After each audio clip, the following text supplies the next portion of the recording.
अगर मैं आपसे कहूं कि आपकी जिंदगी में आज जो कुछ भी है, चाहे वो सफलता हो या असफलता, प्यार हो या अकेलापन, पैसा हो या संघर्ष, ये सब सिर्फ आपके सोचने के तरीके का नतीजा है, तो क्या आप यकीन करेंगे? क्योंकि सच्चाई ये है, आपका दिमाग ही आपकी हद तय करता है। छोटी सोच अर्थात छोटा जीवन, बड़ी सोच अर्थात बड़ा जीवन। और यही है इस किताब का जादू।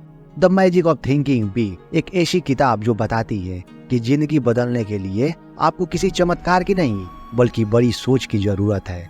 यह कहानी सिर्फ बड़ा सोचो कहने तक सीमित नहीं है। ये किताब आपको वो सीक्रेट फार्मूला सिखाती है जिसे आप अपने अंदर का डर मिटा सकते हैं, बहानों को तोड़ सकते हैं और अपनी किस्मत के असली निर्माता बन सकते हैं। और सबसे दिलचस्प बात, वीडियो के अंत में मैं आपको एक ऐसी वास्तविक कहानी बताने वाला हूँ जहाँ एक साधारण आदमी ने सिर्फ अपनी सोच बदलकर कुछ ऐसा कर दिखाया जिसने दुनिया को हिला दिया। वो कहानी आपकी सोच ही बदल देगी। तो बने रहिए क्योंकि हम चल पड़े हैं बड़ी सोच के उस जादुई सफर पर। कल्पना कीजिए, आप सड़क पर चल रहे हैं और दो लोग आपके पास से गुजरते हैं। एक के चेहरे पर निराशा, हार का भाव और दूसरे के चेहरे पर आत्मविश्वास, चमक और शांति है। क्या फर्क है दोनों में? एक चीज, सोच का। लेखक कहते हैं आपका सोचने का आकार ही आपके जीवन का आकार तय करता है। आप अगर छोटी सोच रखते हैं, मुझे बस थोड़ा पैसा चाहिए, बस छोटी नौकरी मिल जाए, तो ब्रह्मांड आपको बस उतना ही देता है। लेकिन अगर आप कहते हैं मुझे अपनी जिंदगी में बड़ा करना है, मैं अपनी मेहनत से इतिहास लिखूंगा, तो ब्रह्मांड कहता है लो, रास्ता तुम्हारा है। ये किताब सिखाती है सोच कोई कल्पना नहीं, सोच एक चुंबक है जो वैसी ही परिस्थितियां खिंचलाती है जैसे आप सोचते हैं।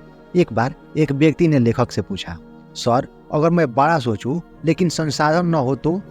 उन्होंने मुस्कुराते हुए कहा, संसाधन नहीं सोच बनाती है, सोच संसाधन लाती है।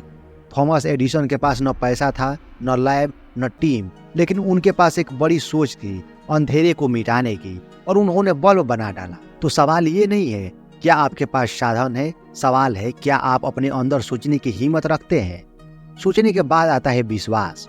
आप जो भी लक्ष्य तय करते हैं, पहला सवाल ब्रह्मांड आपसे यही पूछता है, क्या तुम्हें खुद पर यकीन है?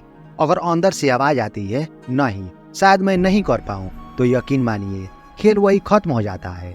डेविड कहते हैं सफल लोग इसलिए नहीं जीतते क्योंकि उनके पास ज्यादा टैलेंट होता है, बल्कि इसलिए क्योंकि उन्हें विश्वास होता है कि वो जीत सकते हैं। एक बार एक छोटे शहर में दो लड़के थे, रवि और अर्जुन। दोनों को एक ही कंपनी में इंटरव्यू देना था। रवि ने कहा, मुझे नहीं लगता कि मैं सिलेक्ट हो जाऊंगा, बहुत टफ लोग आएंगे। अर्जुन बोला, देखते हैं, मैं अपनी पूरी तैयारी से जाऊंगा, शायद मेरा दिन हो। अगले दिन नतीजा आया, सिर्फ अर्जुन चुना गया। क्यों? क्योंकि रवि ने इंटरव्यू से पहले ही खुद को हरा दिया था। कभी कभी हमें असफलता नहीं हराती, हमारा खुद पर अविश्वास हमें गिरा देता है। इसलिए लेखक कहते हैं जितना बड़ा विश्वास उतनी बड़ी सफलता। अगर आप खुद को असंभव मानते हैं तो दुनिया भी आपको वैसा ही मानेगी। लेकिन अगर आप अपने भीतर कहें मैं कर सकता हूँ, तो धीरे धीरे ब्रह्मांड भी आपकी तरह झुकने लगता है।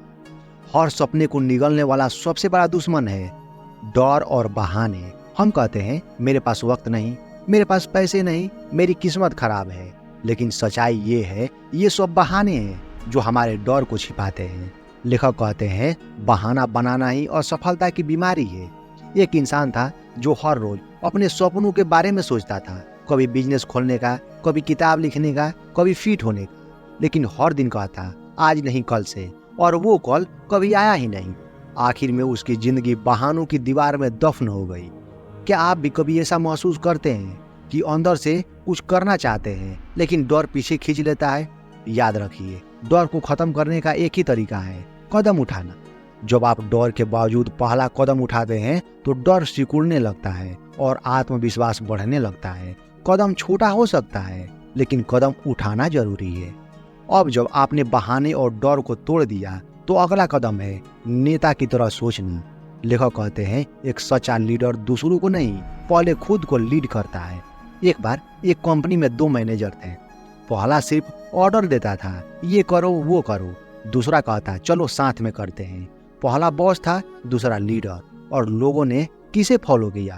दूसरे को, क्योंकि नेतृत्व डर से नहीं प्रेरणा से पैदा होती है। नेता की तरह सोचने का मतलब है हर परिस्थिति में मैं नहीं कर सकता की जगह कैसे कर सकता हूँ पूछना। यही सवाल आपकी सोच को संभावनाओं की दिशा में ले जाता है। जब स्टीव जॉब ने कहा चलो ऐसी डिजाइन बनाते हैं जिसमें म्यूजिक, फोन, कैमरा सब एक में हो, तो सब ने कहा पागल हो गए हो। लेकिन उन्होंने सोचा लीडर की तरह और दुनिया को दिया आईफोन। तो अपने भीतर के नेताओं को जगाओ, वो आवाज जो कहती है मैं रास्ता बनाऊंगा चाहे कोई भी चले या नहीं। अब तक आपने बड़ा सोचना सीखा, खुद पर विश्वास करना सीखा, डर और बहानों को हराना सीखा, लीडर की तरह सोचना सीखा। लेकिन अब आता है वो पल जो सबको जोड़ता है, कर्म। लेखक कहते हैं बड़ी सोच तब तक बेकार है जब तक वो कदमों में नहीं उतरती। एक किसान के पास बहुत जमीन थी लेकिन उसने कभी बीज ही नहीं बोए। वो रोज कहता मैं कल से शुरू करूंगा, और सालों बीत गए। वो खेत आज भी खाली है। वो कहता था मेरे पास बीज है, लेकिन सच ये था उसके पास बस सपने थे, कर्म नहीं। कर्म ही वो चाबी है जो सोच को हकीकत में बदलती है। एक छोटा कदम हर दिन यही जादू रचता है। आपके सपनों को उड़ान देने के लिए किसी जादू की जरूरत नहीं, बस अपने पैरों को जमीन पर चलाना शुरू करना हो। आपको याद है मैंने शुरुआत में कहा था वीडियो के अंत में एक कहानी सुनाऊंगा जो आपकी सोच बदल देगी। ये कहानी एक व्यक्ति की है, वाल्ट डिज्नी। जब उसने मिकी माउस पर विचार रखा तो 100 से ज्यादा लोगों ने कहा बच्चों के कार्टून से कौन कमाएगा। किसी ने भरोसा नहीं किया। कई बार कर्ज में डूबा, कई बार असफल हुआ, लेकिन उसके पास एक चीज थी, बड़ी सोच। वो कहता था if you can dream it you can do it. और उस सोच ने उसे वो बना दिया जिसने पूरी दुनिया को कल्पना का अर्थ सिखाया। तो याद रखो, बड़ा सोचो, खुद पर विश्वास रखो, डर और बहाने तोड़ो, नेता की तरह सोचो और हर दिन कर्म करो, क्योंकि सोचने का आकार ही तय करता है तुम्हारी मंजिल का आकार। आपको वीडियो पसंद आया तो इसे लाइक करें, अपने दोस्तों के साथ शेयर करें और हमारे चैनल को सब्सक्राइब करें। बहुत बहुत धन्यवाद।